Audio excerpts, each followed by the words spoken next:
Sunday at 12:20 here in Colorado. Very cold today. No snow, but cold and a nice sunny day. But I'm here to talk about Charles Wheeling Prophecy Seminar. This video was done back in August 2010, and it's amazing how his stuff is like that. He's just very prophetic. I think he has a wonderful gift of teaching and prophecy. Been knowing him for many, many years, 30 plus or more years, from Alabama. But this is a video he did back in 2010 from Whitefish, Montana. And I'm going to play most of it. Might do it in two parts, so I hope it's not a problem to do it all on one video.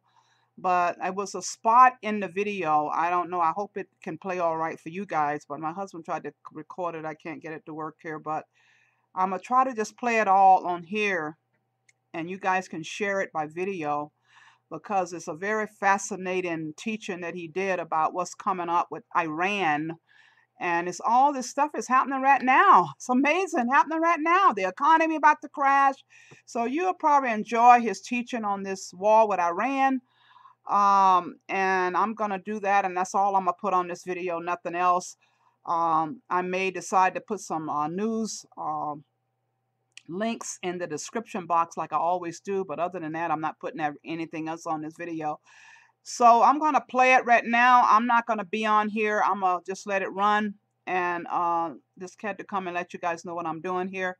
So I hope you guys enjoy it, share it. Some of you out there already received this war with Iran. I think I sent it to you guys, a few of you. Very, very few. I mean, about maybe 3 or 4 of you guys, long time ago. But, and I do have his stuff online. Some of you, I don't know if you ever got to go look at his parts. He have them broken down at about 10 to 12 parts. Similar with war with Iran, but if you have seen some of his other material. But anyway, let's get going with this one, and I hope you guys enjoy it. I hope it comes out okay, and you have a wonderful Sunday. Okay, I'm signing out. Okay, bye-bye.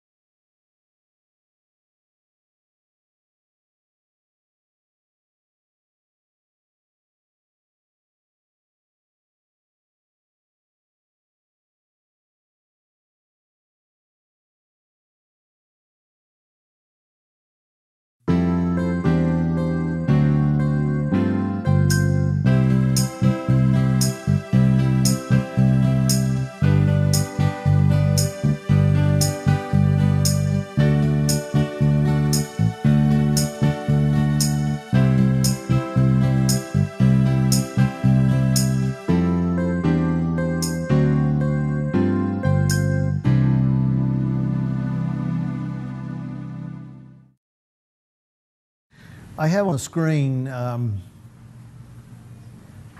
map of the Middle East. And this map is all about Bible prophecy and the end times. And I'm just going to kind of leave it as a background here, putting some things on the board, just so this kind of sinks in, soaks in, and you begin to take away a latent image of what's going on. This is the easternmost portion of the Mediterranean Sea. This is the Persian Gulf, the Straits of Hormuz, all these places you're hearing about in the news today. This is referred to as the land between the seas. This little piece of real estate right here that we're going to talk about this morning and throughout the day, and how it's involved in prophecy and why it's involved in prophecy, etc. This is the little Palestine, Holy Land, put whatever label or title on it you want. This book comes from this little piece of real estate right here. Virtually everything in this book is about this little piece of real estate. If you believe that Jesus was a real person and came here as a real person and lived some 30 plus years here, this is where he spent his earth time. right here in this little piece of real estate. I've flown over Israel, been to Jordan. I know what desert looks like and why anyone would ever fire a bullet for a square inch of that real estate, I don't know. Because it is not, quotes, the promised land that we envision. It is not the desert blossoming as the rose that we envision when we, read the Bible. As for the River Jordan, out here you call it a creek. Down south we call it a creek. It's just a trickle of water. There's no great River Jordan there. And so images that many of us have, most of us have, of what this holy land, this piece of real estate is all about, really are kind of Hollywood images. We're going to talk about this real estate in view of the time of the end of the world, and why this is the place that pulls the trigger. This is the place that lights the fuse, right here. Well, once again, I don't want to say anything to offend anyone. That's not my intention, but I need to put some things on the board. We're going to talk about the New World Order, on the way to the One World Order, and we need some background. So let's do it this way. Islam. Most of us pretty well aware of Islam on the planet these days. There's 1.3 billion adherents. That's a lot of folk. That's about 15 to 20% of the people on the planet. See, 1.3 billion adherents, Islam. Now, Islam worships Allah.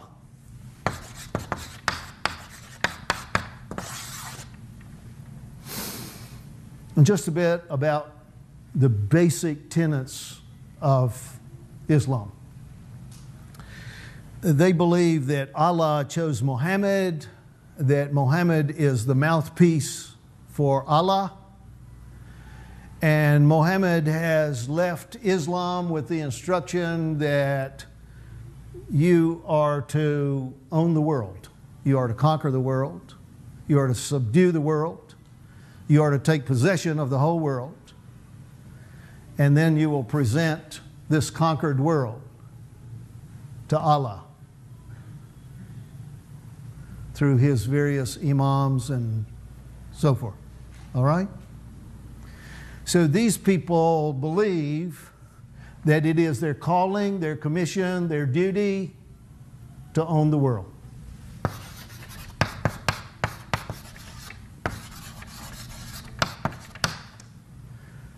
That's a pretty big chew right there.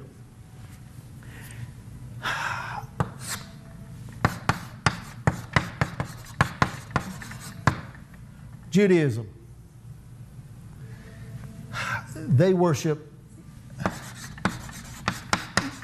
Yahweh. There are people who try to tell you and me that Yahweh and Allah are one and the same. Don't believe it. Don't believe it. I mean, not if you understand the Bible, if you know the Bible. These two religions on the planet are monotheistic.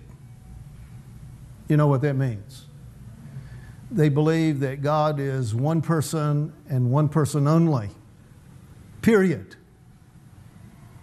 And they have the Quran and they have Old Testament Bible to say so. And they are very adamant about what they believe regarding the person of God. Notice singular, the person of God. One of the reasons the Jews rejected Jesus was because he came along and said, I'm the Son of God. And they said, this is blasphemy. You are making yourself equal to God. God has no son. God is one person. And so it's very difficult for this other great religious element on the planet to have any discussion here and here. Very difficult. Because straight away they see Christianity as you believe in a multiplicity of gods. You believe in more than one God. And this is a source not only of friction, but of hatred, bloodshed, warfare for thousands of years. Now, there's no 1.3 billion Jews, Israelis on the planet. So I'm just going to say that there are a few. I'll add to that in a moment, and you'll see why. Over here,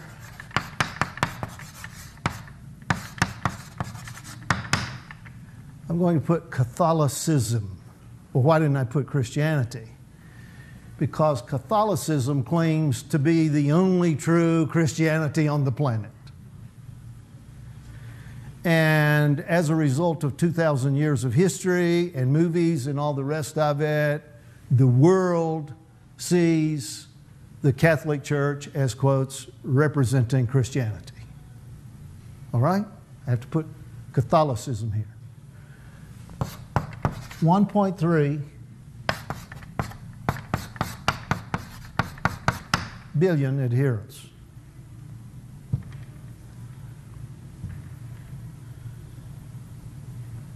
I'm looking at you.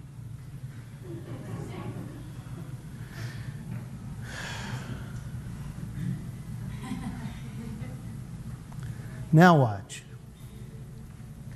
These guys believe that they are destined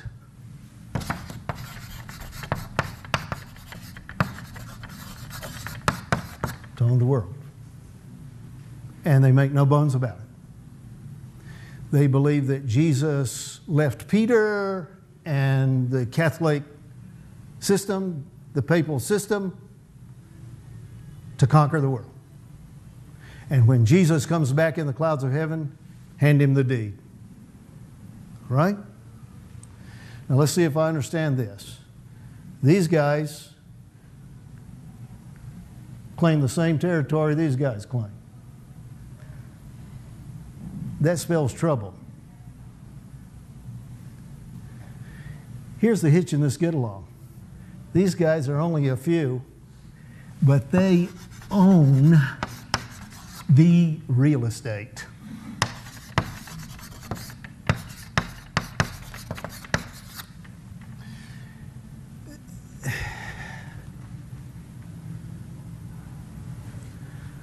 Do these people claim it?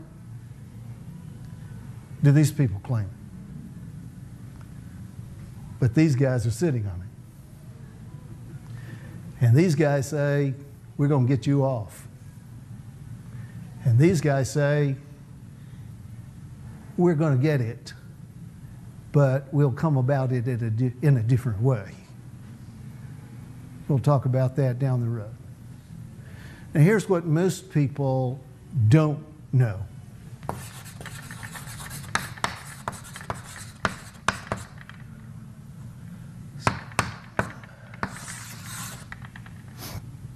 Here's what most people don't know. That the papacy in Rome is one of the chief architects and sponsors of the New World Order. Looking at you. A lot of people don't know this. They don't understand. By and by, when you see the DVD, you're going to see a sculpture that's unique on the planet. You're going to see a sculpted world, and there are only 2 copies of this sculpture in the whole world. One is at the Vatican in Rome, and the other stands in front of the UN. There are statements multiplied. Well, we'll get to those as we go along here. I need to have you understand that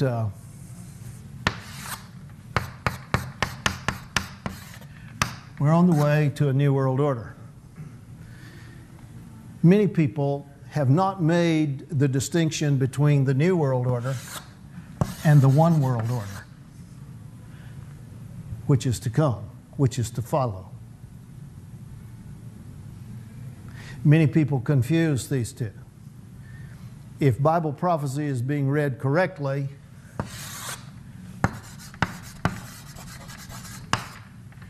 something is going to happen here to initiate, to launch, and we're going to have about 7 years of wonderful misery on the planet that's going to end in Armageddon. Through the day, we're going to be talking about crisis number 1 that launches. That's the first fuse. This is just in front of us, just ahead of us. We'll see in a few moments that this has to do with a coming war between the West, the United States, and Iran.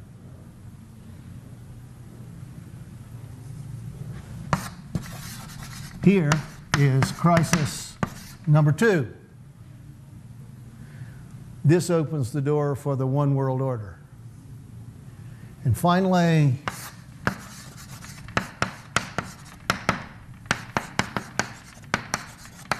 the final crisis, that's Armageddon.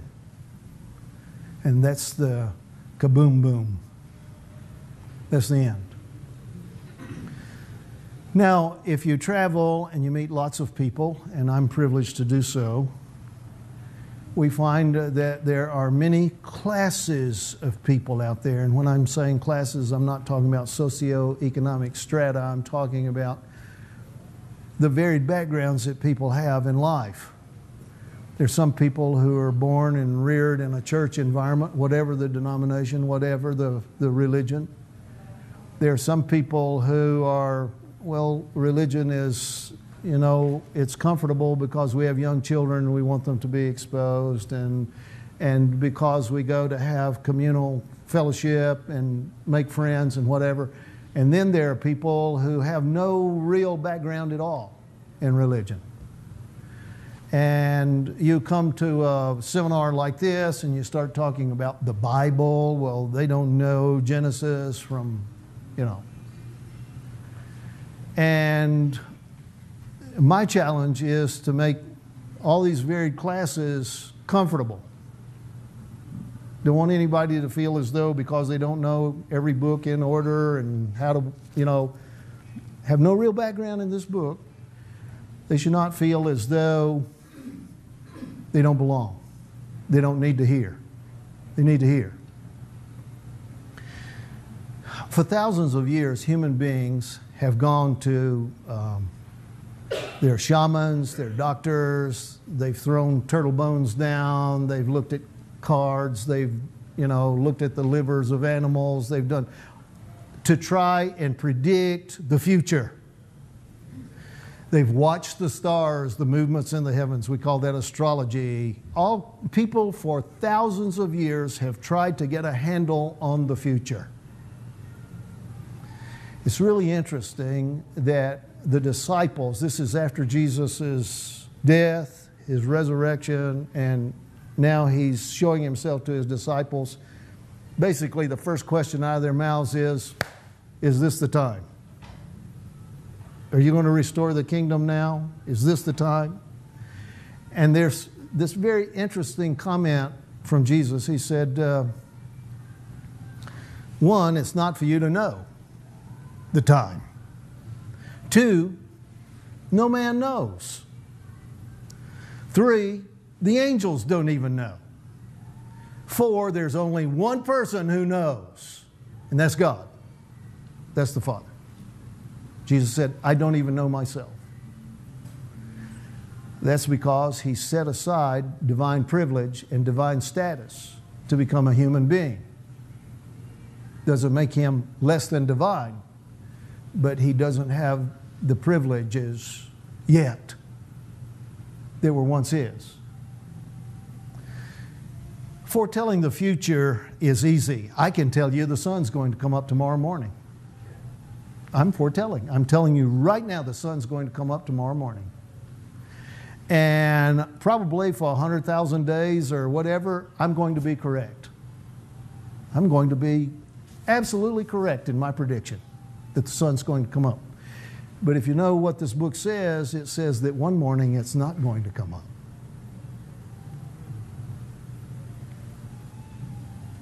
Wouldn't you like to know which morning that is?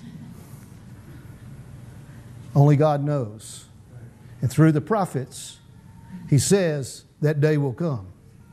As a matter of fact, it says in one of these prophets that the sun will go down at noon on a clear day. Now, the way the ball operates, if it goes down at noon on this side, it's coming up at what time on the other side? Midnight. Wow. What? Yeah. Somebody has to try and sort out, well, how in the world could the sun go down at noon and come up at midnight? So the rock we're on must be going through some very fancy gyrations.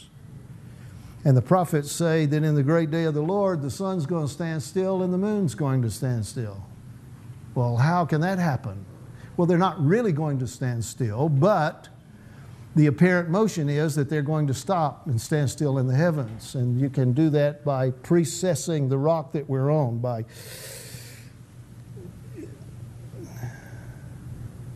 I'm looking at you. Because Isaiah says, in the great day of the Lord, the earth will reel to and fro like a drunk man. The pieces to the puzzle are here. We just have to see. I want to bring you back here.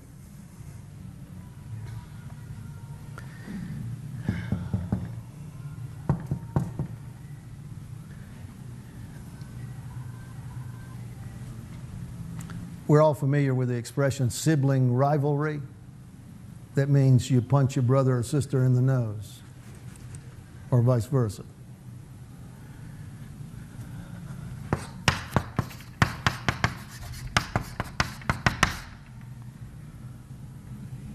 Ishmael was the first son born to Abraham.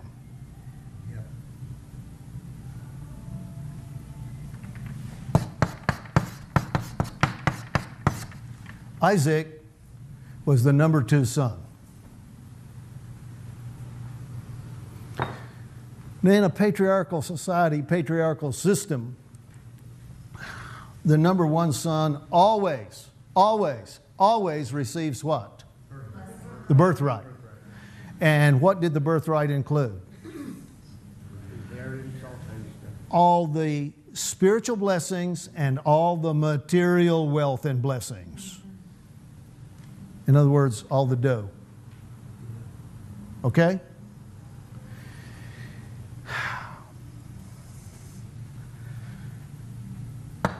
We could say Ishmael was an accident. No, he wasn't. It was a deliberate act on the part of Sarah, Sarai, and Abram or Abraham, because God had promised and promised and promised and promised Abraham and Sarah, you're going to have a son. And she was 40, and then she turned 50, and then she turned 60, and then she turned 70, and then she turned 80, and she said to her husband, this is not going to work out. And when people come to the conclusion that God is not going to work out what He has promised, they always put some man-made thing in there. All right? And so she said to her husband, I'm cursed, because if a woman had no children and was barren, it was because she was cursed of God. But if a man had no son, no heir through which he could pass along his name and etc., then he was also cursed. And she came to him and she said, I'm cursed. That's enough. You're not going to be cursed. You take my handmaid, Hagar, an Egyptian, and perchance God will give you a son through Hagar. And He did. And this was Ishmael, firstborn. When the time came to pass out the blessing, see, the birthright, God refused Abraham permission to give it to Ishmael, to put His hand on the head of Ishmael and pronounce the birthright blessing. If you really know the story, you'll see and hear Abraham saying, "Oh, please, won't you accept Ishmael?" No. No. Ishmael is man-made. Isaac is heaven-made. How old was Abraham when Isaac was born? Come on. He was 100 years old. How old was Sarah? She was 90. Was that an impossibility? Yeah. Now you know why when he was born they named him Isaac. It means laughter. I mean, when you're 100 and you're 90 and you got one of these bouncing around, what else can you do? I mean, you can cry. And I'm sure they did a few times. Let's say it again. Ishmael is man-made. Isaac is God-made. Now we need the other side of this coin. We need to know why God said no to Ishmael. Does God not love Ishmael? Is Ishmael not one of God's children? Is there no provision in heaven to, have Ishmael and Ishmaelites and so forth in heaven? No, that's not the case. What's the case? Listen. When God spoke to Abraham, he said, no, no. And he said it emphatically, and he said, because no son of a bondwoman, that's a slave, will ever receive. Now you and I need to understand that. Because we are children, we are slaves, all of us on this planet. We are all slaves to death, to sin, to all the bad things that have been passed along. And so God said, no, the son of promise has never been in slavery. Yeah. Because he passes along that slavery to his posterity. He has to be free. Isaac represents the second Adam. That was Jesus, who came along 4,000 years down the way. 4,000 years, long time. People were tired of waiting, just like Abraham and Sarah were tired of waiting. See? But God makes His promises. Most of them we're still waiting for, as we'll see in a few moments on the screen. Ishmael, just as predicted in this book, would become father of nations. He would have children aplenty, but they would be wild as Butch. That's what it says. He'll be a wild man.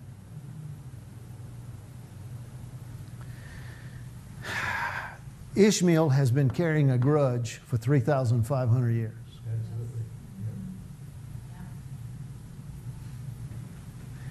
He hates Isaac's lineage. It's not just, I'm angry, I'm going to kill you. And God has sworn that the land, the real estate, is going to go to the Isaacites. So about 690, 700 AD, Muhammad comes along. He's exposed to the Jewish Old Testament Bible. He's exposed to the story of Abraham and Ishmael and Isaac and all of this thing. And Muhammad decides that he's going to revise history. We call this revisionism. And so he writes a holy book of his own. We call it the Quran. They call it the Quran. And what Muhammad did was go through the Old Testament part of this book, and he just rewrote it to fit Ishmael. So when we come to the story in Genesis of Abraham taking Isaac up on the mountain to offer him, in the Quran, Muhammad says that was Ishmael that Abraham took up on the mountain. You understand what's going on here? This story is rewritten in the Quran so that they own everything. They get everything. But the book doesn't agree. This book doesn't agree. I often tell people this is a Jewish book. It's written by Jews, to Jews, for Jews, and about Jews. And all the prophecies in this book, all the predictions in this book, focus on this little piece of real estate and Jerusalem in particular. This is why when you come to the time of the end, prophets of the Old Testament say, this is God speaking through the prophet, the days are coming when I will make Jerusalem a cup of trembling in the hands of the nations. See.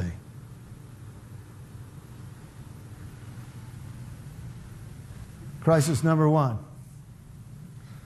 It has to involve these protagonists in this little piece of real estate. So this guy Ahmadinejad, as soon as he comes into office in Iran, what does he say? I'm announcing to the whole world, we're going to drive Israel into the sea. There will be no more Israel.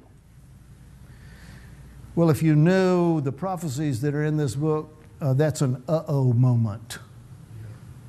See? Now, if you'll let me erase just this little corner right here, we'll do some things. I'm trying to bring you to this and money. Here's the money.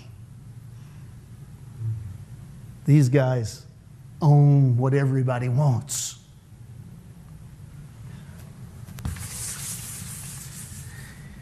The disciples came to Jesus, and they were up on the Mount of Olives, and they're looking down over the temple and over Jerusalem, and they swell with Jewish pride, see the great stones of the temple. See? And it was a beautiful edifice. It was not equal to the first temple that Solomon built, but it was still glorious to behold.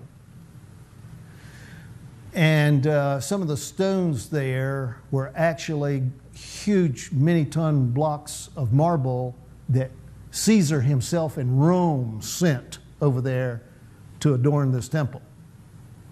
It was no small thing. See the great stones of the temple, and Jesus kind of blew them away, and he said, I'm telling you, there's a day coming there will not be one stone that you're looking at still standing atop another. Wow, they said, this is the end of the world. And so they asked Jesus point blank, tell us what will be the sign of your coming into the end of the world. And so he says, well, one of the things that you can look for is nation shall rise against nation and kingdom against kingdom. Now, why wouldn't you just say nation against nation? Why would you say kingdom against kingdom? Well, if you spin the globe, this is where you go on the big round ball where you have nations and kingdoms. For example, this is a kingdom. Sorry, this is a kingdom. This is a kingdom. We can go around the Persian Gulf over here, 2 or 3 more kingdoms, which means these people are living in the dark ages, right? Think it through. So when they said, we want to know what the end of the world is going to be like and how can we recognize it, well, you got to spin the globe and find a place where there are some kingdoms and find some nations. And then Jesus said, this little piece of real estate right here is going to come into the spotlight and you're going to be hated of all nations. We're going to come to that by and by. That's in crisis number 2.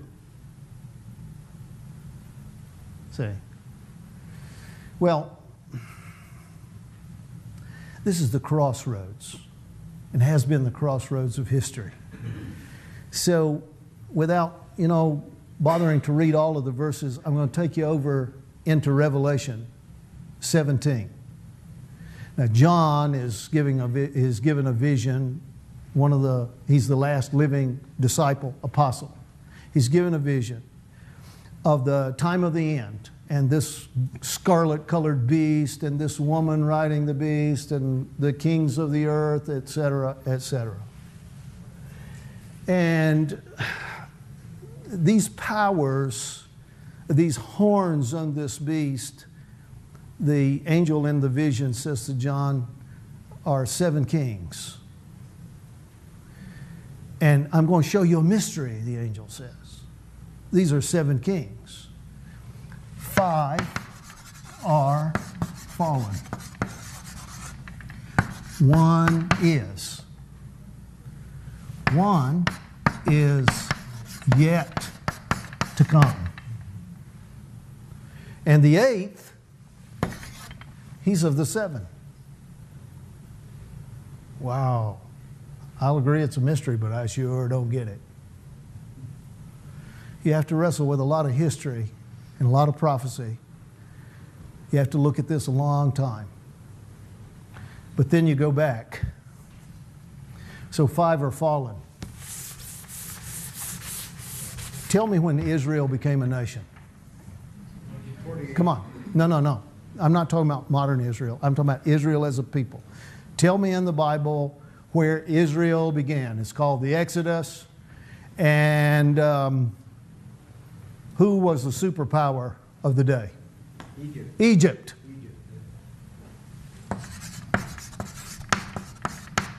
Egypt. Did the pharaohs in Egypt try to do away with the Israelites? Oh, absolutely. Moses survived because his mother was instructed to put him in a little basket and put him out on the river and hide him in the bulrushes. See? No. Kill all the male children.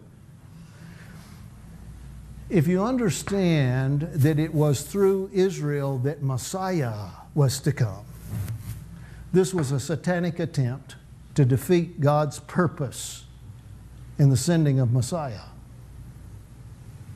Moses was on more than one instance a type of Christ, Messiah, to come. Attempt number 1 to do away with Israel. Who came next? Assyria. If you're not well acquainted with this part of history, you may remember a Hebrew king by the name of Hezekiah. Isaiah was the resident prophet of the day. And Assyria was the superpower of the day. Egypt was diminishing in power. Assyria was on the rise. And Assyria was on the way down. Assyria was on the way down to Egypt to make sure there were no second runners up for number 1, okay? And they have to pass through this little piece of real estate. And of course, they beat the Jews up. You've heard of the 10 lost tribes? It was the Assyrians that took them away. And they finally showed up with the last 2 tribes down there where Hezekiah was king and Jerusalem was still the capital city of the 2 little tribes, Benjamin and Judah down there. And spokesman from Assyria said, hey, we're going to take you away too.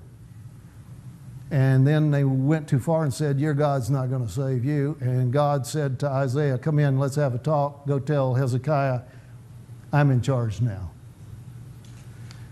And the Assyrians give way. Number 1. Number 2, who's next?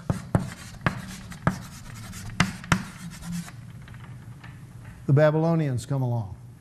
Nebuchadnezzar is first the general, and then he becomes the king of Babylon. He destroys Solomon's temple. He destroys Jerusalem. And he, in 3 different captivities, he's taking away the residents of the land. 1, 2, 3. After that,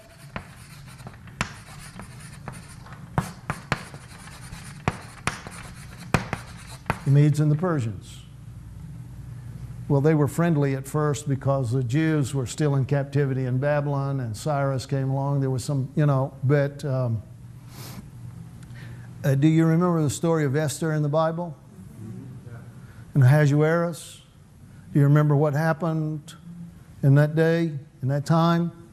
There was a fellow by the name of Haman. And Haman hated the Jews. Well, what's the big deal, Haman?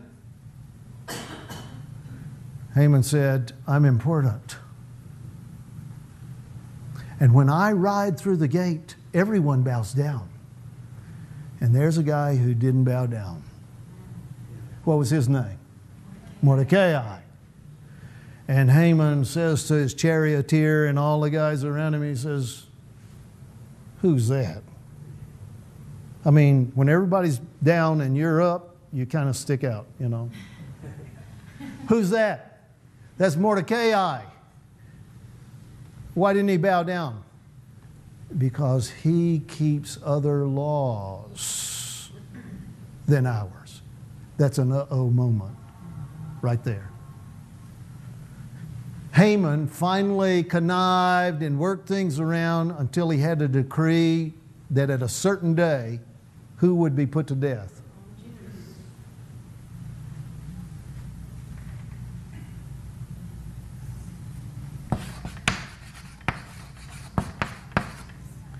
Then comes Alexander and company. And it's always this little piece of real estate. Always. The Greeks not only took possession of the real estate, but they've got, 100 gods, and they're going to Hellenize. It's called Hellenization. 1, 2, 3, 4, 5. 5 are fallen. And 1 is in John's day. Who was that? Come on. Rome. Babylon destroyed the first temple. Rome destroyed the second temple. Babylon took them away in captivity. Rome took them away in captivity. 1, 2, 3, 4, 5, 6. But there are 7 kings. Now that 7th one, when he comes, he will be in power just a little season, it says. Just a little while. Who would you put there? Don't say Ahmadinejad. Yeah.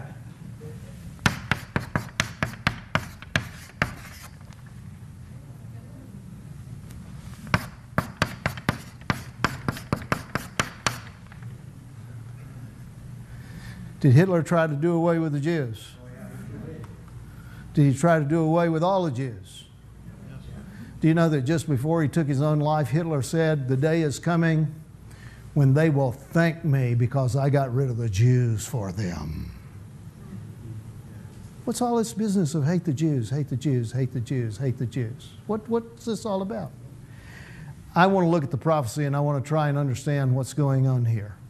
And I want to try and get to, quotes, the New World Order and what this economic business is all about, because it's predicted in the prophecies of Daniel and I believe Revelation.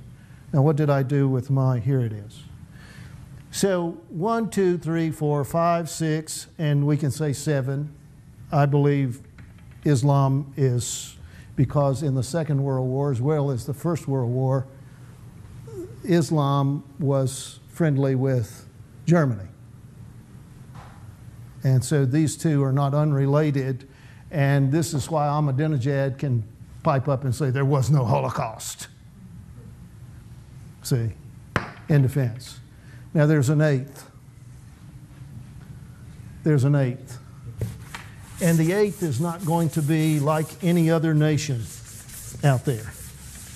It's not going to be as the other nations, it says in prophecy. This one is different than all the others. And this prophetically is referred to as the beast system. The beast system. And once again, what we discover, I think I discover in the prophecies, is that we're going to start with a new world order on the way to a one world order. And this is referred to as a beast. And it has multiple heads, and it has multiple horns. And these symbols mean something, represent something. And it's going to be up to you and me and whoever else out there to try and sort out who some of these beasts and horns might represent. This is simply to be in your hands so that you have some of the visuals of the animals, the beasts, the heads, the horns, the wings, the whatever that may be represented here. And what I've done in this little brochure, I call it the prophecy brochure, what I've done is take one chapter from the book of Daniel, and we're going to see why in a few moments. We need to look there. And one full chapter, and then half of a second chapter. And this is yours to take home and read and just check it out for yourselves. These symbols belong to a certain period of time in history. And I'm acquainted with a lot of people who want to apply these symbols, these powers. Did you get one for yourself? All right. Who apply these to history past. But you see, there's a qualifier.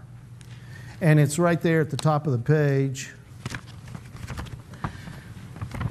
In the closing chapter of the book of Daniel, the instruction from the angel to Daniel in his vision is, Daniel, shut up the words, close or seal the book, even until the time of the end. Yeah.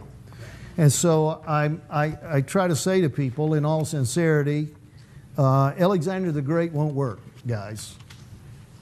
Alexander the Great is 330 BC, and that's not the time of the end.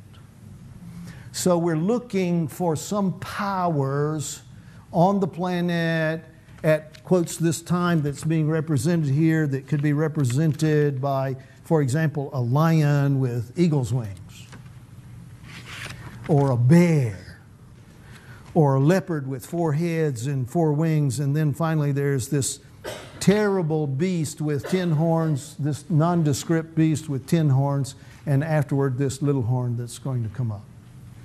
So I want to say something here that, please, is not intended to offend anyone.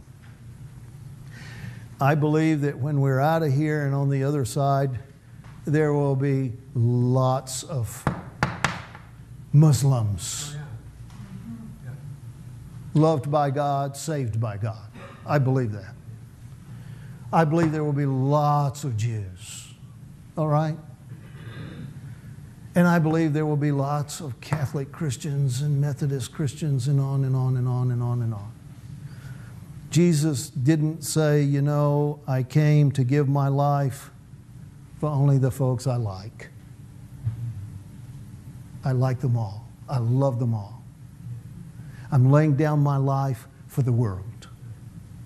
God says I'm giving my son for the world. So please try to understand what I'm saying, what I'm going to say here. The difficulty is these people all believe that they are destined to not only rule the world, but sit here. And what we have in New Testament Bible is a description of a time that will come, the New Testament writers say, when there will be a power who will claim to represent Christ, claim to represent God. Go beyond that. Claim to be God. Claim to be Christ. I could have come here with 40, 50, 60 quotations from Catholic papal literature, their own writings, their own statements, saying that the Pope is God. The Pope is Jesus Christ himself. And this is why when the Protestant Reformation was beginning, people like Martin Luther and Huss and Jerome and Zwingli and all of these reformers that were coming along, you must understand, we must understand, they were Catholics.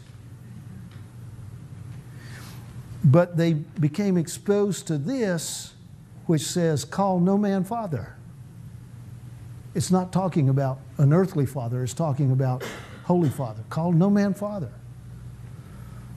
And they began to see statements where Peter, someone came and fell down in front of Peter to worship him, it says, and Peter says, get up, I'm a man. All of that changed over time.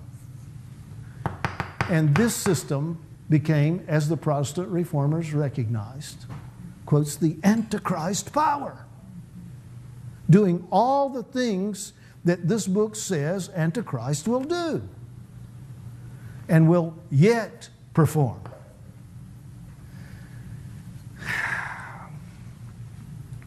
There are evil forces that work through all of us. Will you agree to that? Will you agree that none of us is righteous and none of us is pure?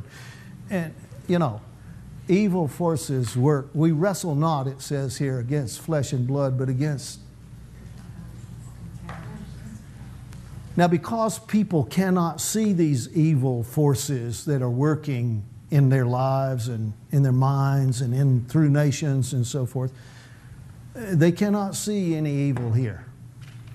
I mean, these folks see evil there. But if you're here, you don't see evil. You see, we're representing God. And the same here, and the same here. What will happen prophetically at the end is that there is one of these three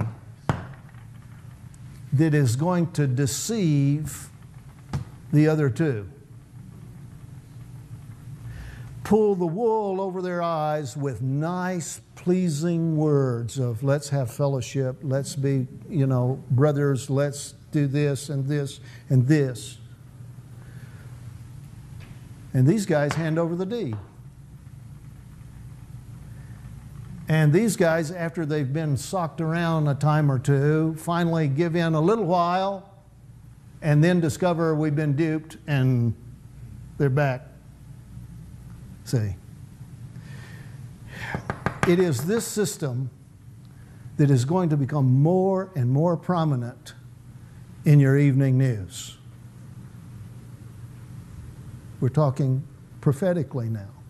We're looking ahead. This doesn't make Catholic Christians bad people. Yeah.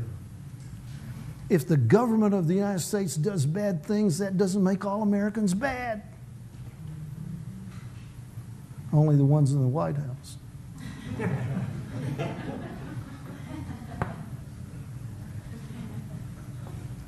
We have to make a distinction, you and I, between individuals, people, and systems. Because systems usually start out with glowing words and wonderful plans and, you know, exalted ideas, and then they get a following, and next thing you know, the tail wags the dog. Maybe you've never noticed that, you know.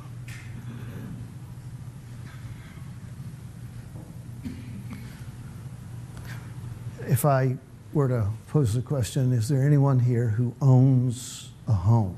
And if anyone responded, I would say, no, you don't.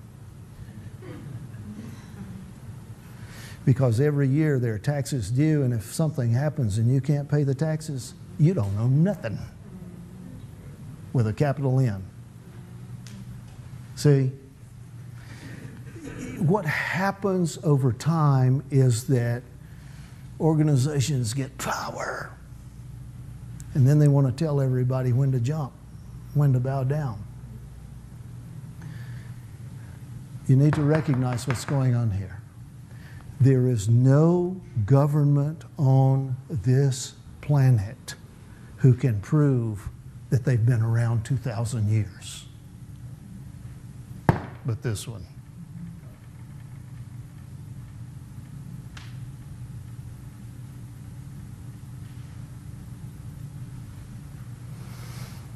I'm editing a book right now entitled What's Behind the New World Order?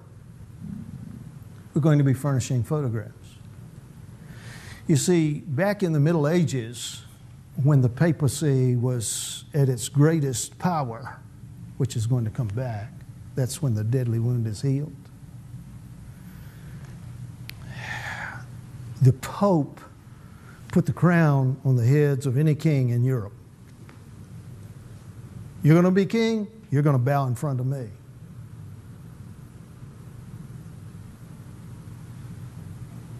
Amazing stuff. When the Protestant Reformation came along, people like Napoleon, when the Pope showed up to put the crown on him, Napoleon reached out and grabbed the crown out of the Pope's hands and put it on his own head. Then he sent his general down to take the Pope prisoner.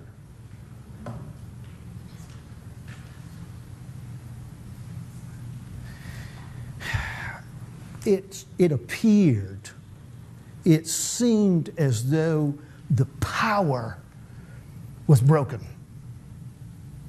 that they were going down. And yet the book says they'll receive this deadly wound. It will appear as though, but things will turn. So most of us here were well enough acquainted with Pope John Paul II. Remember him? The guy that flew all over the world and millions of people came out to greet him and welcome him and so forth. Seemed like a pretty pleasant fellow. Well, when he died, and I don't remember what year that was, but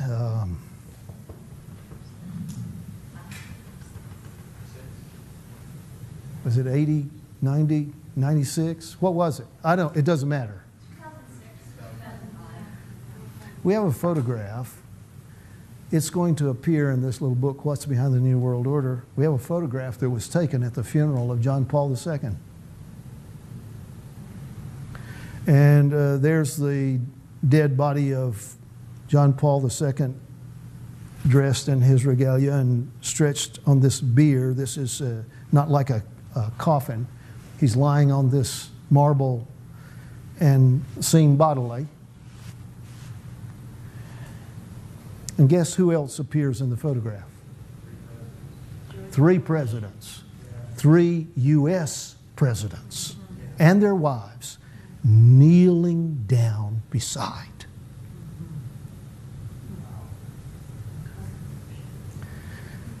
Now, I'm sure somebody said, oh, this is protocol. No, no, no, no. This is history. This is prophecy. This is much larger than you recognize. See, I could say more. This power is on the rise again. And prophetically, this power is going to come to the front. We'll get there. I need to erase. Crisis number 1. The disciples said to Jesus, how can we know when the time has come?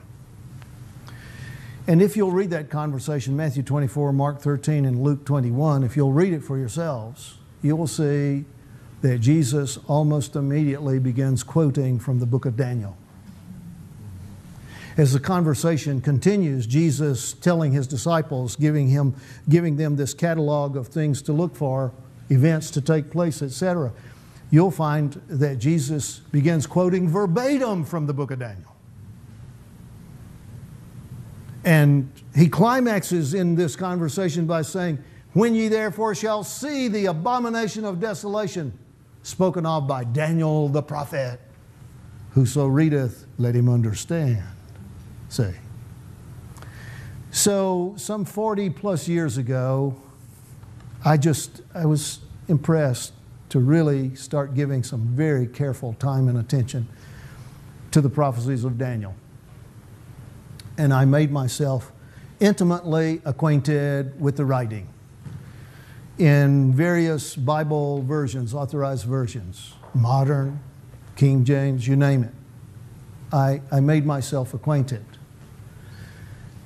And I began to discover some very interesting but difficult things. Difficult because in my background, in my Christian background, I was given interpretations, favored interpretations that people had been holding on to for 100, 200 and more years.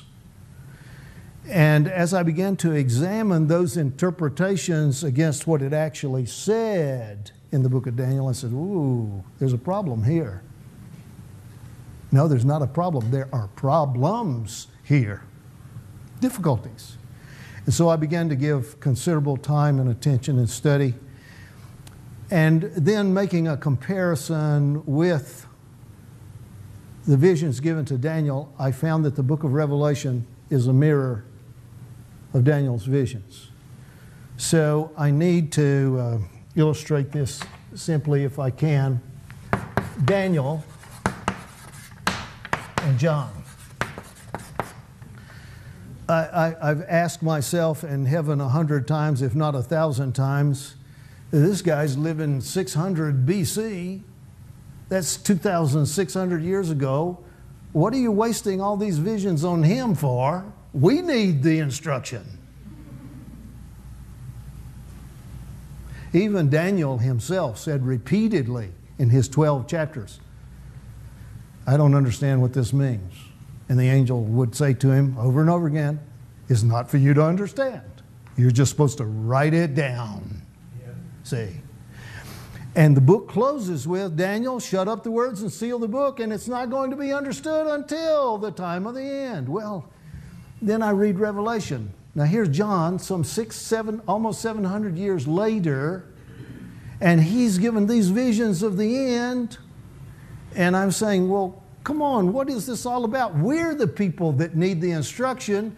Why give all these visions to John and give all these visions to Daniel? And then you do a little homework. And what you find is superpower of the day, Babylon. Superpower of the day, Rome. Superpower Babylon surrounded Jerusalem, tore down the walls, destroyed the temple, took the people away. Superpower Rome surrounded the city, broke down the walls, destroyed the temple, took the people away. Babylon and Rome. When you get to the visions given to John, I see this woman. Now, woman in Bible prophecy can represent the church, either good or bad. And she's riding a beast.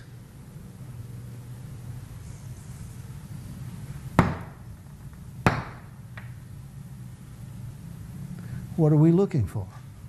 We're looking for this time of the end when there's going to be a system that is going to marry. Looking at you. Marry the spirit, the intent. And of course, they're going to wind up taking control.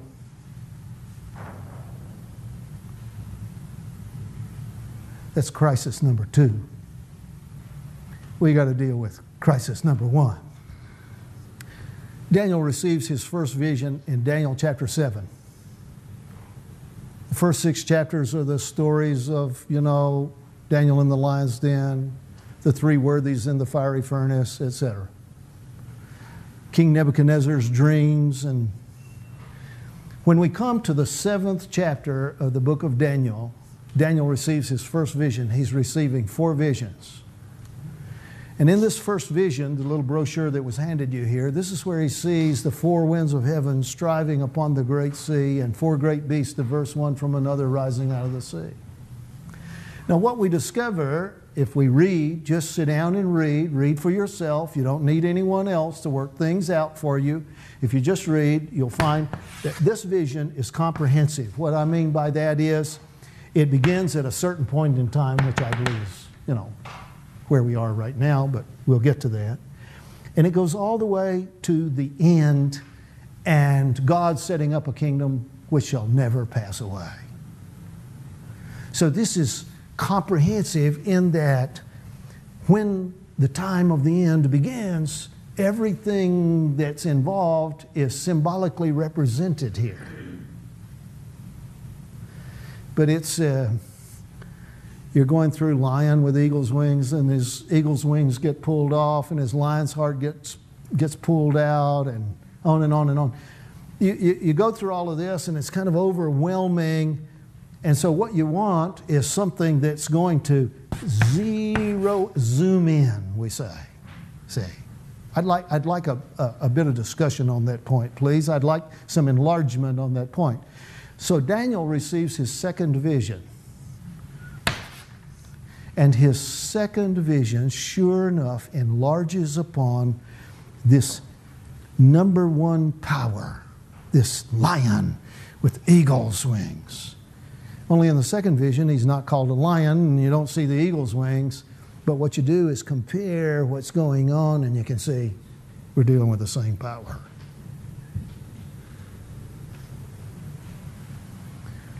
So assuming now, that's all I can do, is assume that we may be approaching, if not already arriving at, quotes, the time of the end, then these symbols have to mean something to the people living at the time all of this comes about. And so if I were to ask you, what does a lion represent? Most people would right away say King of Beasts, to which I would say, I agree. King of Beasts. I mean, okay? And eagle's wings. Never have been able to sort that one out. This is why when the president stands up,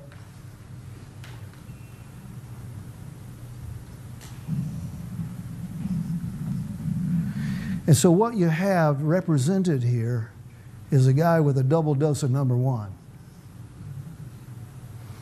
Now, by and by, when you see the DVD later on here, World Government Forming Now, you'll see another, quotes, interpretation by the speaker of the lion representing Great Britain. As a matter of fact, I think I put that in here because I believe that.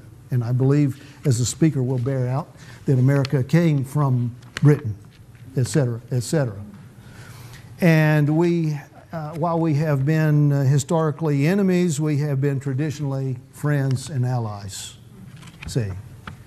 And so I have no difficulty at all understanding that the lion with eagle's wings has something to do with an American and British alliance. But I want to get you over here to this second vision. Daniel is away on official business, and he's over in the province of Elam. So I need to just, instead of drawing this all over the board, I'm going to do it this way for you. There are two great rivers that flow through this part of the world. There's the Tigris and the Euphrates. And these rivers are mentioned in the book of Daniel, as well they should be.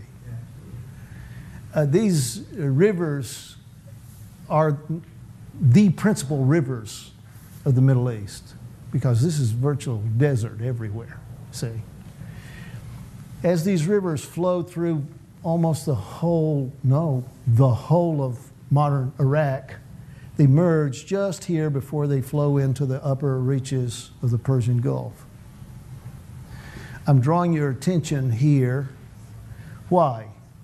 Because in the second vision given to Daniel, he says, I'm over here at Shushan in the palace in the province of Elam. Now, in modern day Iran, old Persia, that would be in the westernmost quadrant, see, of that country. But this is where Daniel was on official business. You have to remember that the Babylonian Empire or the Persian Empire at that time owned all of this real estate.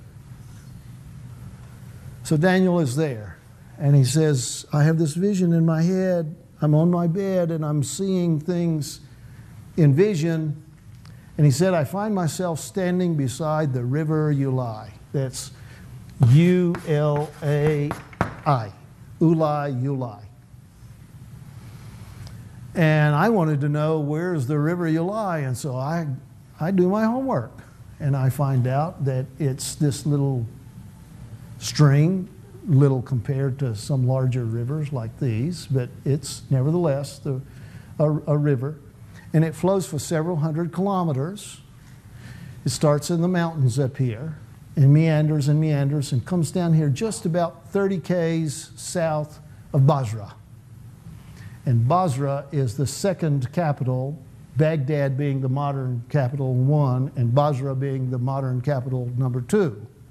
And you say, well, why do they have to have 2 capitals? Because down here live the Shiites, who constitute 70% of the population of modern Iraq. And up here are the Sunnis, and up here are the Kurds, and the Sunnis hate the Kurds and hate the Shias.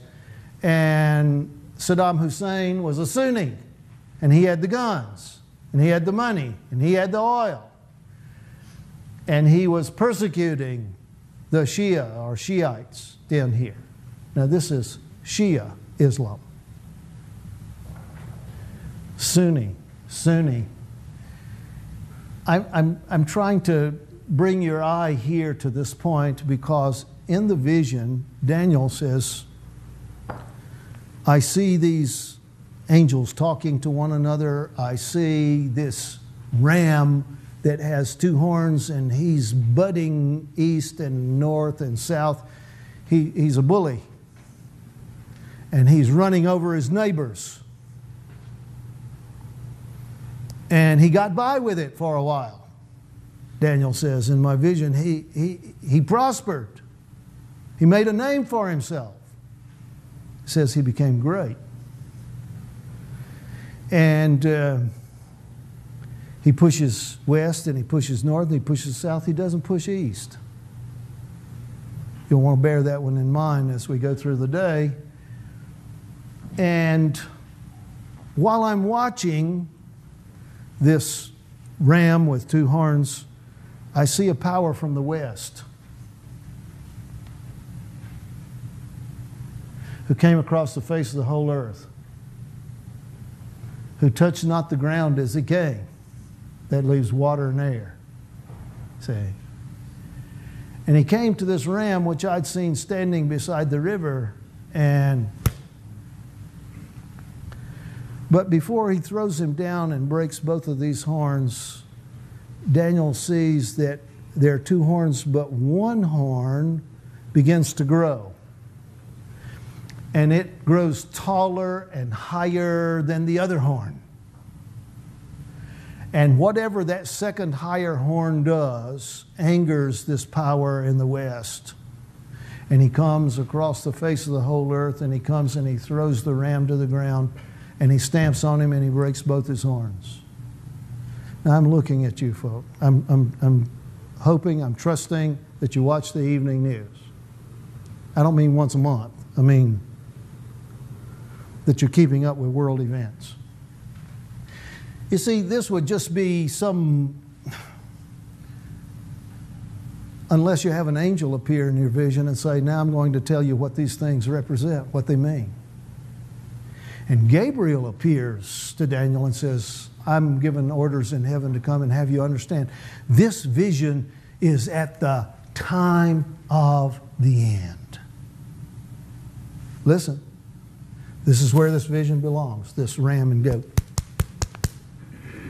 Next point, the 2 horns on the ram that you saw, these are the kings of Media and Persia. Daniel's day, Medes, Persians. But at the time of the end. And you saw, and you watched, and you beheld. And then this power comes from the west. Now this is referred to in some translations as a rough goat, as a he-goat, as a male goat. But the idea is he is mad as Butch. This business of pushing and bullying and all the rest of it gets to a certain point and we've had it. So there are several ways you and I can look at this. We can. People living right now, watching the news right now. Several ways we can look at this. One, we can say, horn number 1, down, broken. Saddam Hussein, gone. Horn number 2, Iran. Second higher horn. begins to rise in power and prestige and make all of these, and we can say, well, first horn is down. But if you read what it says that when the power from the west becomes really angered, moved with choler, it says, that he comes to the ram, which I'd seen standing beside the river, and he throws him down and breaks both his horns. So we can look at it and say, yeah, we took care of Saddam, and now we're going to have to come back. But this is what you need to know. 3 days ago, we brought American troops home from Iraq. The 50,000 that are left there are non-combatants. That makes them vulnerable. We have a wild man in Iraq by the name of Muqtada al-Sadr. He's a Shia cleric. The guy is a carbon copy of the Ayatollah Khomeini. I mean, the look in his eyes, all right? In 2003, when the United States invaded Iraq, Muqtada al-Sadr was one of the chief opponents we had to fight. He had his own militia. He's Shiite. He has made no bones about it. He is waiting for the Americans to leave. Has said so. Most of these IEDs that blow the guys up and their equipment going down the road, these come from Iran in the last 2 or 3 years. Come from, manufactured in Iran, come through the Shia element right here in the south, the Mehdi army, the Sadr's militia, and these come in and these are passed out and put on the roads to kill Americans and whatever, all right? You have to understand what's going on here. Now this is the point you cannot miss, folks. Don't miss it. Daniel opens this vision describing what he sees by saying, I was at Shushan in the palace at the province of Elam, and I found myself in vision beside the river Ulai. But it's 300-400 kilometers long, 200-300 miles long. Where is he standing? When you first read it, you say, well, he's right there at Shushan. He's at Susa. He's at, No, you keep reading. Because finally, when Gabriel shows up in Daniel's vision to say, I'm supposed to explain this to you and give you instruction concerning the vision you've seen, Gabriel is standing at the widening of the Ulai.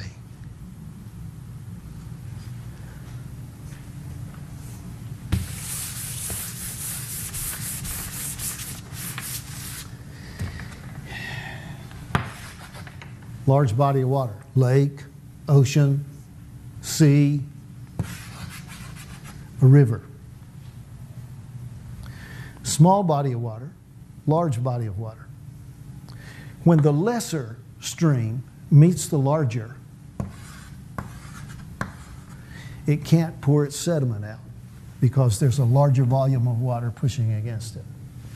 And it forms what's called a delta, or an alluvial fan. If you read Daniel carefully, this is where Gabriel is standing in the vision. Yeah, I want you to see this. You need to understand. We're looking at Basra, and why should we give attention? Because 6 months ago, the British, who are our allies in Iraq, pulled out of Basra. During those years, since 2003, Iran has infiltrated an estimated 250 to 300 plus thousand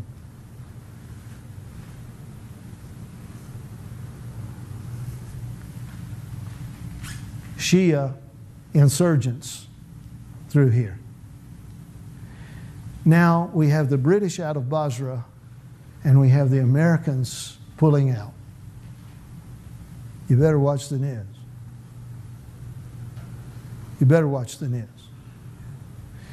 What happens is the second higher horn does something to aggravate, irritate, madden this power from the west that has a horn, it says, a notable horn. And Gabriel tells Daniel that that horn is the first king. He's the number one guy. So the notable horn in the second vision, I maintain, represents the lion with eagle's wings. And he comes and he throws him down and he stamps on him. I mean, Ahmadinejad, he's trying to look tough. He's a pansy. This is not a fight.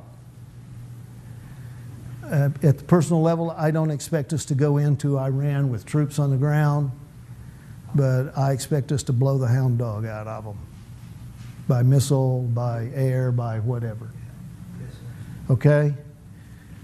And what you're not reading every day and not hearing every day in the news is that the U.S. now has 2 entire battle groups in the Persian Gulf, one right outside. Last week or 2 weeks ago, we moved the one in the Persian Gulf just outside. I mean, that's just a bathtub. You don't want to get caught in there. Water's too shallow.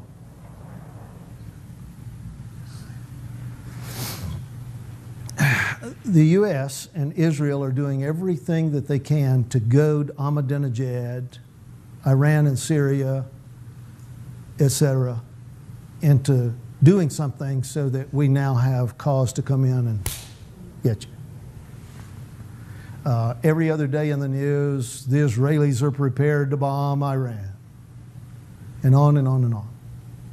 I don't know what Iran and Ahmadinejad are going to do. I don't know if it's a combined attack on Americans here and the Israelis here out of Syria and Hezbollah and Hamas. I don't know.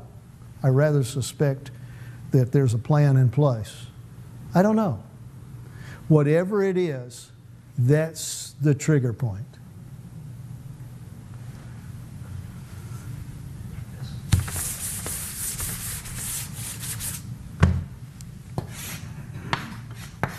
Right here. Whatever, you know what a Pyrrhic victory is? You win the battle, but you lose the war. Yeah. That's what's being described here. We beat the stew out of them, but we lose because there's an economic collapse that follows. You have to go on in Daniel's second vision to see that this is what it's all about. Now we have the world hanging by a thread as it is economically, I'm talking about. You've got Europe in turmoil. You've got everybody out there. And the Chinese are putting on a brave show and, oh, we're growing and we're, you know, if everybody doesn't go to Walmart, you understand? The whole world and the markets, the global stock markets and the banking system are hanging by a thread. And all we need is another war in the Middle East. And you will not wake up to a stock market going that way. You can see this, can't you? Does this make any sense to you at all? This is what Ahmadinejad has boasted, that America is vulnerable and that if she attacks us, we will break her financially. That's the boast. That's in writing. It will happen. It will happen. And it is part of a dark strategy from the dark side. Because when you have a crisis, you can put a Hitler in power. Yes or no? Yeah. When people are hurting, they're looking for somebody to ease the pain. And in this crisis, number one, we're going to have, I believe, an economic collapse that will collapse the U.S. dollar, collapse the U.S. economy. And if we have time later in the afternoon, I'll take you into a dream or vision that was given to Nebuchadnezzar, King Nebuchadnezzar, which, as far as I'm concerned, absolutely represents this superpower at the end. And it says 7 years of misery and poverty are going to follow. And that's the 7 prophetic years of the end, right here. So it is possible. That's all I can say. I'm not a prophet, not the son of one, but it is possible in my reading of what's going on here that you and I, in this country, which is the most powerful, richest nation ever in the history of mankind, are about to become a third world nation. And we're about to eat crow. I mean, it's no more chicken. Say, well, what is this all about? Because there's a sinister power behind all of this to create a crisis. The New World Order has a history, and I'll take you back very quickly in the history. We had the First World War. That's 1916 to 1918, thereabouts. First World War. It's called the First World War because there had never been a world war before. And this involves many nations and men being transported across oceans and on and on and on. And the First World War was such an awful event in the history of mankind and all that followed, because you had the millions of people who lost their lives in this 2 or 3 year scenario, 4 years. And then you had this Spanish flu that came along and wiped out another 50 million people as well. And people thought this is the end of the world. They literally believed this, a lot of people. And it was the President of the United States of America, U.S. of A. Number 1 horn, eagle's wings. It's the President of the United States of America, and he was, come on, who was president? Who? Woodrow Wilson, thank you. I am old, okay? Woodrow Wilson. It was Woodrow Wilson who stood up at the end of that First World War and announced to the leaders of the nations that were broken, that were broke, that were whatever. And he said the world cannot survive another world war. We cannot have another. And it was President Woodrow Wilson who proposed the League of Nations, it was called. And it originated in the United States of America in New York City. The League of Nations. And if you'll read just a little history on the League of Nations, its purpose, everything behind it, they said, this will end all wars because we're going to find common ground between the nations. This is the war that's going to end all wars, and the League of Nations is going to bring the world together. Well, how many years did it take until the Second World War came along? Not many. Not many. Not many. And now we have the Second World War that made the First World War look like a,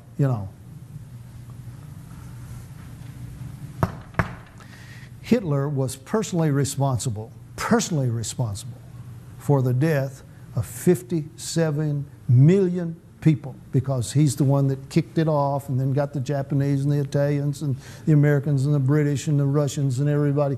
57 million people died as a direct result of Hitler. As soon as Hitler was out of the way, Stalin took over in Russia. You have any idea how many million Stalin got rid of? 100 million. Minimal 60 million. Some estimates I've read as high as 90 million. Nobody knows. There was no real count taken. Okay? When Stalin is gone, Mao Zedong comes along.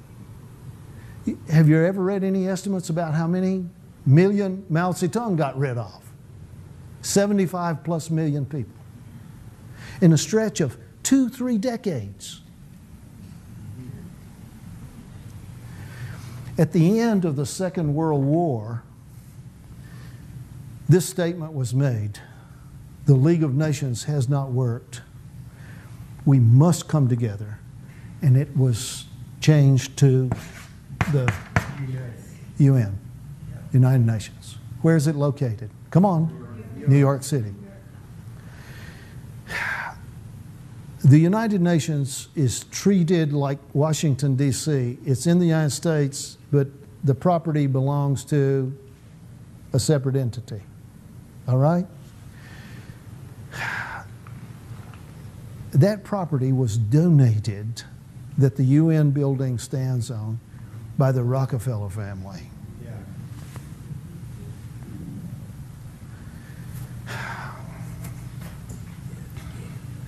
U.S. Now, when we get to this vision of Daniel, mirrored and enlarged and zoomed in upon in the book of Revelation, we see the lion, the bear, and the leopard. This is in Revelation 13. And they're all put together. That's the beast that's on the way. We will not see that beast until we have a crisis. It has to be global. That's why the four winds of heaven strove upon the great sea. There's trouble all over the world. It's going to be trouble, trouble, trouble everywhere. We have to have this crisis. And then we're going to see this first beast rise. And he's going to strut his stuff. He's going to do his thing. And he's going to propose a new world order. We got to have new money, new banking system. We got to get rid of all the debt. I watch Glenn Beck. I can't help it.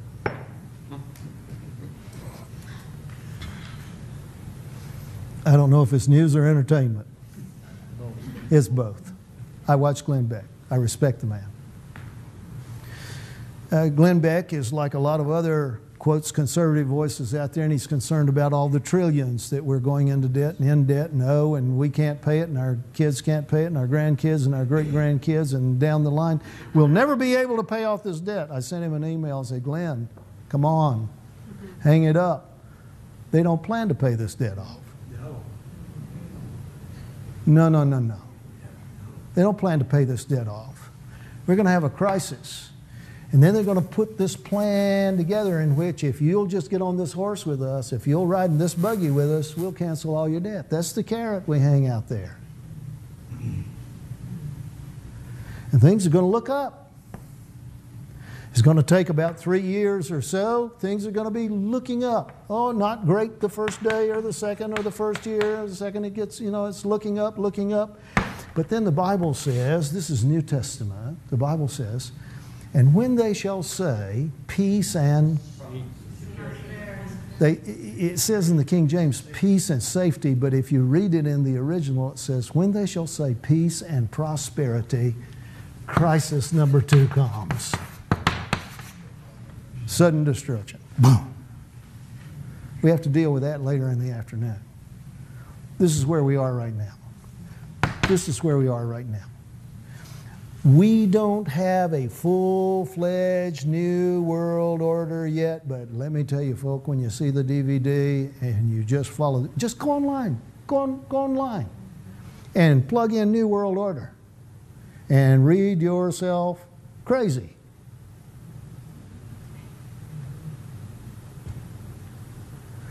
Because the leaders of these nations are desperate. They know they cannot pay the debt. They know that. You want an interesting sidelight here? About 20 or so years ago, there was a couple of guys in Kansas. I believe they might have been Missouri, Kansas or Missouri. And they thought the world was ending back then, and they thought all of this that's going on right now was happening back there. And so they gave themselves to some intensive study of Matthew 24 and Mark 13 and Luke 21 and Jesus' conversation about the time of the end.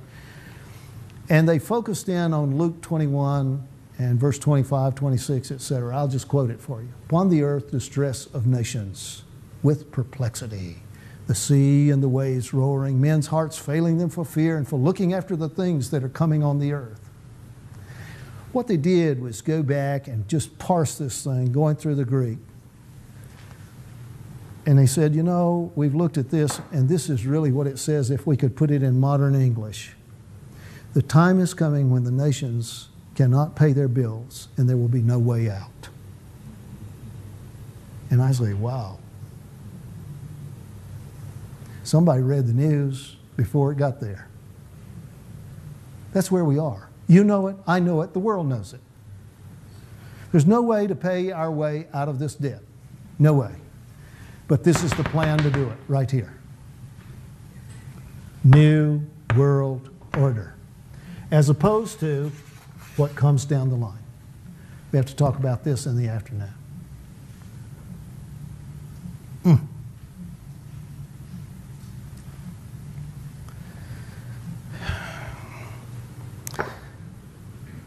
There will be a collapse of the dollar.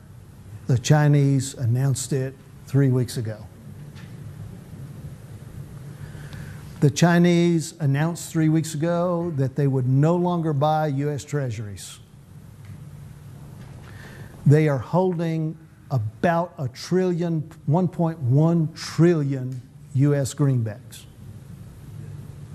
What are they worth? What are they backed up with?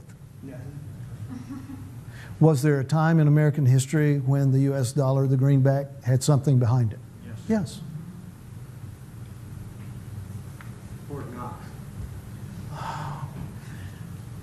You know all of this. I don't have to tell you any of this. Federal Reserve note. Okay? What does that mean? It means if you're dumb enough to take it, that's what you got. Well, what does it have behind it? Well, what it has had behind it are the Saudis and the Chinese and the Japanese and the other countries out there buying U.S. Treasury bonds, U.S. Treasury notes, which allowed us to print more greenbacks and keep things going, okay? When they stopped buying U.S. Treasury notes and Treasury bonds, here's what happens. It was announced a week ago. Are you listening? Maybe I shouldn't tell you. That the Federal Reserve has been pushed into the corner and is now having to buy its own Treasury notes. Yes, I'm sure that. So let's see if you understand what's going on. I print this to buy this that I printed, so I can print more of this. Yeah, that'll work. I'd like to do that in Alabama. Why don't we all just do it?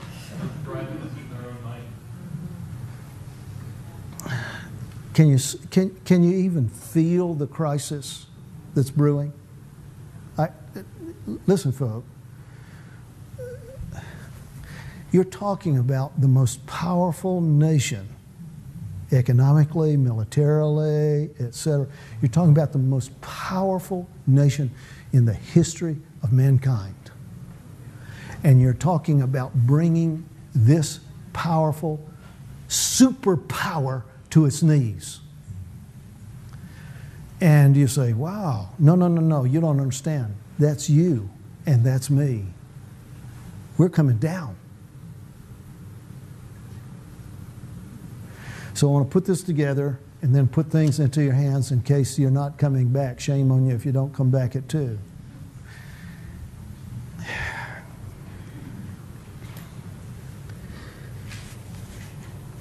Daniel says to King Nebuchadnezzar, you're this head of gold. You're the number one. You're the guy. In the second dream given to Nebuchadnezzar, you're the great tree and all the birds of the air and all the beasts of the field, and you're feeding the whole world. What? In case you don't.